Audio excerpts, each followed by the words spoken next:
The Orange Menace is in a full-blown temper tantrum.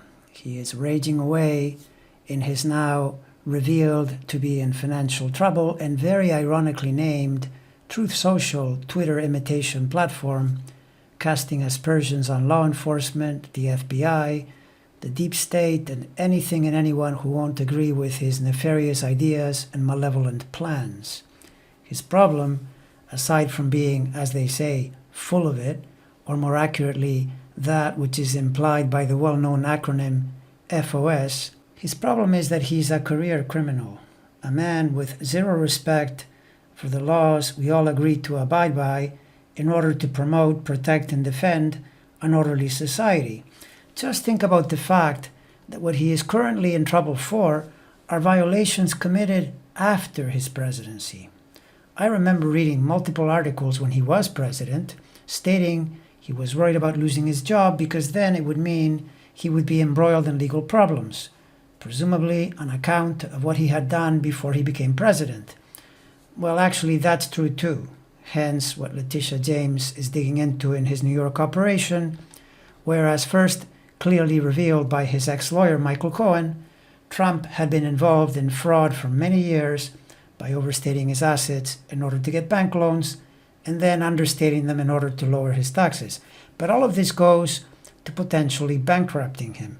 But what he did after he lost the 2020 election is first engineer a coup to try to keep himself in power, and after that failed, he then took it upon himself to load up the U-Haul with hordes of sensitive government records and then spent a year and a half refusing to return them.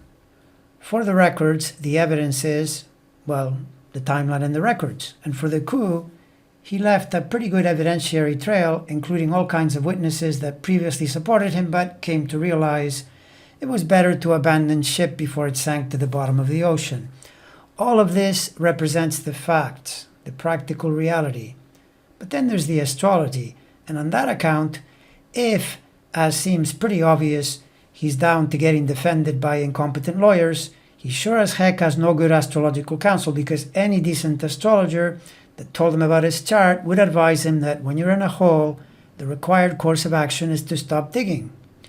Once Saturn locked into his natal Mars in late spring and into early June, he was in very dangerous territory where the only place to stay contained and play by the rules, or what for him is basically impossible.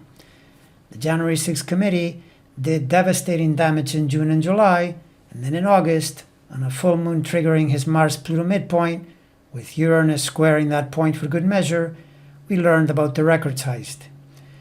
And this Saturn siege isn't over until it gets past the degrees of his Mars and ascendant, which doesn't happen until next March, by which point it leaves that part of the zodiac to go into Pisces, which means it enters a 3-year period in sign square to his sun and moon, which means things will continue to downtrend as the months and years pass.